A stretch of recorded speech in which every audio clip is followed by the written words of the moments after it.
Iran America युद्ध खत्म होने की उम्मीद है क्योंकि सऊदी, यूएई और कतर कराएंगे महासमझौता। सही सुन रहे हैं आप, ईरान और अमेरिका के बीच चल रहे टकराव को खत्म करने के लिए बातचीत फिर से शुरू होने वाली है।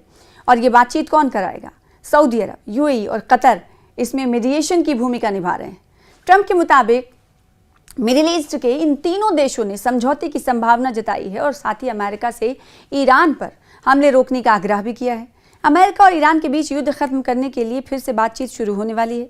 इस बार सऊदी अरब और यूएई और कतर मीडिएशन की भूमिका निभाएंगे। इससे पहले इन तीनों देशों ने अमेरिकी राष्ट्रपति डोनाल्ड ट्रंप पर ईरान पर हमला न करने का दबाव डाला था, जिसके कारण अमेरिका को अपने हमले रोकने पड़े। अब मिडिल ईस्ट गल्फ कंट्रीज इस कशीदगी को खत्म करने के लिए मिलकर काम कर रहे हैं। ट्रंप ने कहा कि ईरान के साथ बातचीत पीर दोपहर को शुरू होगी, आज सोमवार को। उन्होंने बताया कि सऊदी अरब और संयुक्त अरब अमीरात यानी यूएई और कतर ने अमेरिका से तय हमले रोकने को कहा था क्योंकि उन्हें लगता है कि कोई समझौता हो सकता है। ट्रंप ने ज्वाइंट बेस एंड्रयूज जाते समय एयरफोर्स वन में पत्रकारों से कहा कि हॉर्मुज स्ट्रेट पर एक समझौता हो रहा है और फिर परमाणु मुद्दे पर भी समझौता होगा। ये आप इसे ईरान के परमाणु मुक्त होने की प्रक्रिया कह सकते हैं। ये दावा करते हुए ईरान ने भी अमेरिका से तय हमले रोकने को कहा। ट्रंप ने कहा कि अब हम उनसे बातचीत के जरिए मामलों को सुलझाने की कोशिश कर रहे हैं।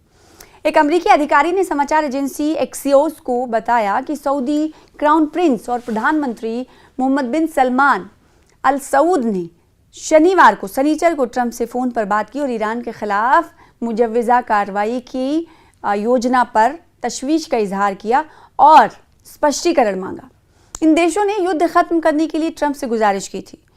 सिंहुआ समाचार एजेंसी की रिपोर्ट के मुताबिक पाकिस्तान, कतर, यूएई, तुर्की और अन्य देशों ने भी अमेरिका और ईरान से तनाव कम करने और आगे किसी भी टकराव से बचने की अपील की। इससे पहले संडे को, रविवार को, इतवार के दिन ट्रंप ने कहा था कि तेहरान और मिडिल ईस्ट के कई देशों के कहने पर अमेरिका ईरान पर अपना जो तय हमला था वो टालने के लिए सहमत हो गया है, राजी हो गया है, क्योंकि एक मुजव्वज़ा समझौते का खाका तैयार हो गया है। ट्रुथ सोशल पर एक पोस्ट में ट्रंप ने कहा कि अमेरिकी सैन्य कार्रवाई के लिए अमेरिका पूरी तरह से तैयार है, लेकिन कूटनीतिक डिप्लोमैटिक तरीके को आगे बढ़ाने के लिए तय हमले को फिलहाल रोकने का फैसला किया है। ट्रंप ने धमकी दी थी। ट्रंप ने लिखा था कि अमेरिका पूरी तरह तैयार और इस्लामिक रिपब्लिक ऑफ ईरान के खिलाफ ऐसी मिलिट्री ताकत और क्षमता के साथ कार्रवाई करने को तैयार है जैसी दूसरे सेकेंड वर्ल्ड वॉर के बाद से कभी नहीं देखी गई। उन्होंने कहा कि ईरान और मिडिल ईस्ट के दूसरे देशों ने वाशिंगटन से सैन्य कार्रवाई टालने का आग्रह किया था क्योंकि एक समझौते की शर्तों पर सहमति बन गई। ट्रंप के मुताबिक प्रस्तावित समझौते में हॉर्मुज स्ट्रेट को तुरंत और पूरी तरह से खोलना और ईरान के परमाणु खतरे को खत्म करना शामिल होगा। ट्रंप ने कहा कि इस अनुरोध के आधार पर और दुनिया के भविष्य के फायदे और एक सफल और समृद्ध ईरान के बने रहने के लिए मैंने हमला रद्द करने पर रजामंदी जाहिर की, बशर्ते कि जल्द ही कोई समझौता हो। उन्होंने ये भी दावा किया कि इसराइल ने कूटनीतिक रास्ता अपनाने के फैसले का भी समर्थन किया है, यानी इस बातचीत में इसराइल की तरफ से भी उन्हें समर्थन मिल रहा है, हिमायत मिल रही है। गुज़िश्ता दिनों हमने एक आपको रिपोर्ट दिखाई थी कि ईरान पर हमले के हवाले से डोनाल्ड ट्रंप फैसला लेना चाहते हैं या लेने वाले, और अब इसी खबर को लेकर पेशरफ्त हुई है, डेवलपमेंट हुई है कि ईरान पर हमलों का फैसला वापस लेने के बाद अब क्या हो रहा है, यानी अमेरिका की तरफ से ये फैसला ले लिया गया कि ईरान पर हमला नहीं किया जाएगा और उसके बाद डोनाल्ड ट्रंप ये कह रहे हैं कि नए मुज़ाकरात का आगाज़ होगा।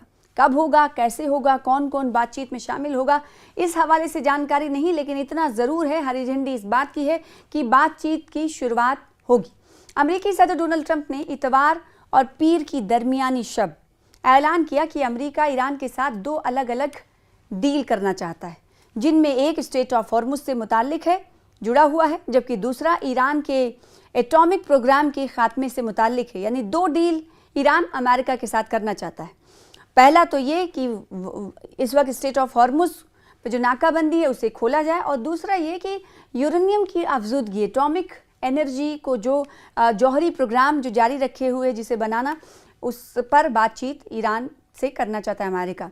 व्हाइट हाउस वापसी के दौरान सदारती तैयारी में सहाफ़ियों से गुफ्तगू करते हुए ट्रंप ने कहा कि अमेरिका ईरान के साथ मुज़ाकरात के तरीक़ेकार पर बातचीत कर रहा है और ये मुज़ाकरात पीर के शाम से शुरू होंगे, यानी आज। उन्होंने कहा कि अमेरिका जब चाहे कार्रवाई करने की मुकम्मल सलाहियत रखता है।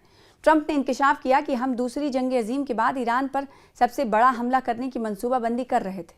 उन्होंने मजीद कहा कि मैं ईरान पर फौजी हमले के बजाय उसके साथ मुआहदा करना ज़्यादा पसंद करूंगा। ट्रंप के मुताबिक हम ईरान पर भरपूर हमला करने का इरादा रखते थे, लेकिन सऊदी वली अहद शहजादा मोहम्मद बिन सलमान ने कशीदगी कम करने के लिए मुज़ाकरात को तरजीह देने का मशवरा दिया। यानी मैं ऐसा कर रहा हूँ सऊदी अरब के कहने पर।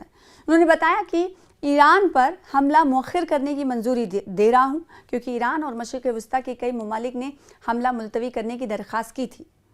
अब आपको ये यहाँ पर याद दिलाना ज़रूरी है कि ईरान ने जब ये कह दिया कि मिडिल ईस्ट के 10 कंट्रीज़ पर वो हमला करेगा, अमेरिकी बेसिस पर हमला करेगा, जिससे ये कहीं ना कहीं बदलाव देखा जा रहा है। और इसी वजह से इसी वजह से सऊदी अरब के वली अहद ने फ़ोन भी डोनाल्ड ट्रंप को किया, ये कहा जा सकता है। दूसरी जानिब सऊदी खबर रसा एजेंसी वास के मुताबिक सऊदी वली अहद शहजादा मोहम्मद बिन सलमान ने अमेरिकी सदर डोनाल्ड ट्रंप से फ़ोन पर राबता किया और ख़ित्ते में कशीदगी कम करने के लिए बातचीत को तरजीह देने पर जोर दिया था। गुफ्तगू के दौरान शहजादा मोहम्मद बिन सलमान ने इस बात पर जोर दिया कि ख़ित्ते में अमन व इस्तेहकाम के लिए हर मुमकिन सिफारती कोशिश की जाए ताकि मुस्बत नताइज हासिल हों और किसी वसी तर तनाज़े से बचा जा सके, क्योंकि इसके असरात इलाकाई और आलमी सलामती पर मुरतब हो सकते हैं। उधर ट्रंप ने वाज़ेह किया है कि ईरान पर हमला मौखिर करने का फ़ैसला एक फौरी मुआहदे से मशरूत है, जिसमें स्ट्रेट ऑफ हॉर्मुज को फौरी और मुकम्मल तौर पर खोलना और ईरान के जौहरी ख़तरे का खात्मा शामिल होना चाहिए। वाज़ेह है कि फरवरी के आखिर में अमेरिका और इसराइल के ईरान पर हमलों के बाद शुरू होने वाली जंग ने आलमी मईशत को शदीद मुतासर किया। इसी वजह से दुनिया इस वक्त कहीं ना कहीं मुतासर होती हुई नज़र आ रही है और ईरान ने जवाबी कार्रवाई में खलीजी ममालिक पर हमले किए और स्ट्रेट ऑफ हॉर्मुज को बंद कर दिया, जहाँ से दुनिया की तकरीबन 20% तेल और गैस की एक्सपोर्टेशन होती है, तरसील होती है। जंग शुरू होने के बाद से ईरान ने अमली तौर पर स्ट्रेट ऑफ हॉर्मुज में बहरी आमद-ओ-रफ्त यानी आवाजाही पर कंट्रोल कायम कर रखा है और जहाज़ों को गुजरने के लिए पेशगी इजाज़त और फ़ीस यानी टैक्स अदा करनी पड़ती है। ये जंग 28 फरवरी 2026 को अमेरिका और इसराइल की जानिब से ईरान पर हमलों की बात शुरू हुई, जिसके जवाब में ईरान ने ख़ित्ते में मुख्तलिफ मकामात पर मिसाइल्स और ड्रोन से हमले किए। अगरचे जून के वस्त में जंग के खात्मे के लिए मुज़ाकरात की राह हमवार करने की गरज से एक मुफाहिमती याददाश्त पर दस्तखत किए गए थे, ताहम जुलाई के आगाज़ में दोनों जानिब से एक बार फिर हमलों का तबादला शुरू हो गया और फिर ईरान ने अपने कंट्रोल वाले हथियार को एक बार फिर से आजमाना शुरू किया। कुछ दिनों के लिए स्ट्रेट ऑफ हॉर्मुज को खोला गया, लेकिन उसके बाद स्ट्रेट ऑफ हॉर्मुज पर फिर से नाकाबंदी कर दी गई। और जब स्ट्रेट ऑफ हॉर्मुज ईरान ने खोला था, उस वक्त भी बहुत इक्का दुक्का कहा जा रहा है कि शिप्स वहाँ से रवानगी करती थी, निकलती थी, उनको ये डर था, जहाज़ मालिकान को ये डर था कि कहीं उनका शिप हादसे का शिकार या हमले का शिकार ना हो। तो इस वजह से जो पहले शिपिंग होती थी इस रास्ते से वो 100 के मुकाबले 5% होने लगी थी, माहिरीन का ये कहना था, इस डर से, क्योंकि जहाज़ मालिकों को ये डर था कि कहीं उनकी शिप को तबाह ना कर दिया जाए। और अभी फिर से आपको बताएं कि एक बार फिर से ईरान ने अपने इस कंट्रोल को, अपने इस पावर को कहीं ना कहीं आजमाना एक बार फिर से शुरू कर दिया है और इस वक्त स्ट्रेट ऑफ हॉर्मुज बंद है, कोई भी जहाज़ यहाँ से गुजर नहीं सकता। तो दूसरी तरफ इस बीच अमेरिका की तरफ से 2 शर्तें रखी गई हैं कि अगर हम बातचीत करना चाहते हैं तो 2 पर बातचीत करेंगे। एक तो स्ट्रेट ऑफ हॉर्मुज होगा, दूसरा यूरेनियम की अफजुदगी जौहरी प्रोग्राम से मुताल्लिक। अब देखना होगा कि क्या इन 2 चीज़ों पर ही बातचीत करने के लिए ईरान तैयार होता है या नहीं।